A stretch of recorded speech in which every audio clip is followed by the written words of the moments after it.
রাম শব্দটা এনে জুড়ে দিয়ে এখন বলতে শুরু করেছে বিরোধী দলগুলোর প্রতি যে আপ লোক রাম সে কোই এলার্জি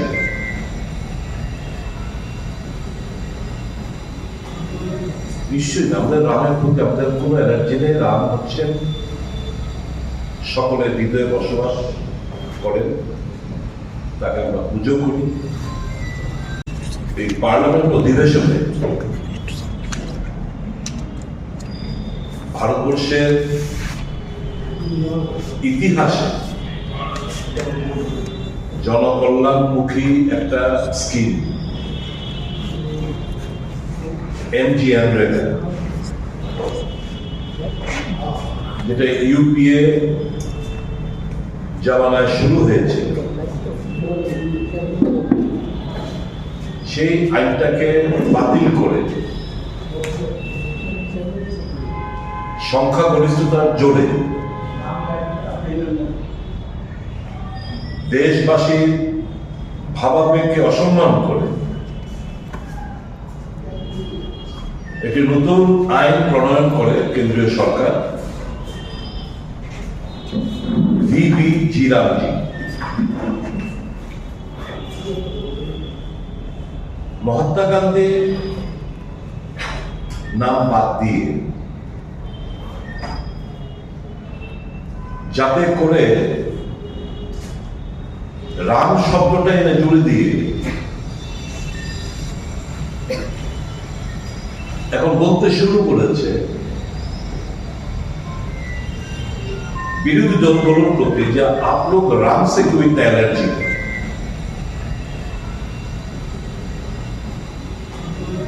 নিশ্চয়ই আমাদের রামের প্রতি আমাদের কোনো এলার্জি নেই। রাম হচ্ছেন সকলের হৃদয়ে বসবাস করেন, তাকে আমরা পুজো করি।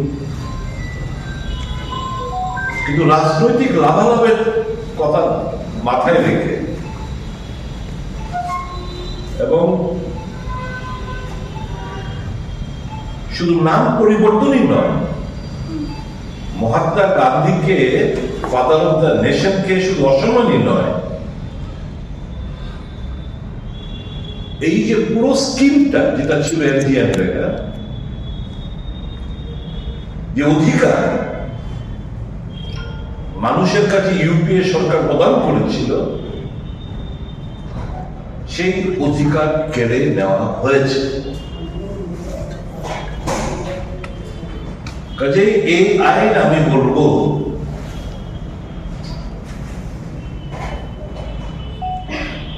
মানুষের অধিকার যেটা কংগ্রেস সরকার দিয়েছিল ইউপিএ জামানায়,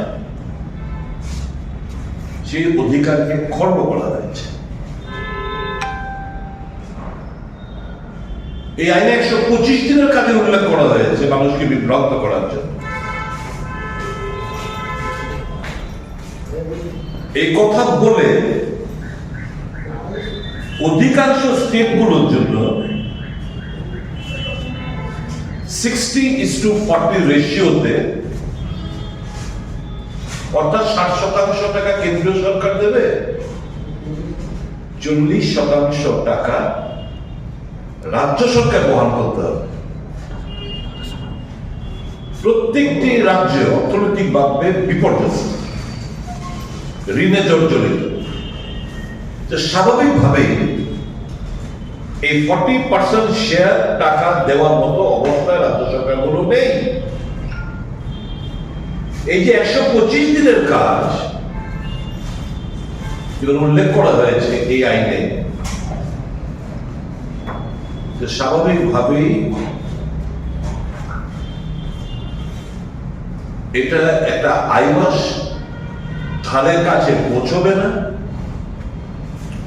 মানুষ যে ডিমান্ড বেস কাজ এতকাল পেতেন, আমার কাজের দরকার, আমি কাজ করলাম, আমি অ্যাপ্লিকেশন করলাম, আমাকে 15 দিনের মধ্যে যদি কাজ না দেয় আমাকে ভাতা দিতে হবে, কাজের মজুরি না করলে আমাকে দিতে হবে। এই যে প্রভিশন গুলো ছিল সবগুলো নতুন আইনে নেই, উধাও হয়ে গেছে। অর্থাৎ ডিমান্ড বেস যে অধিকার,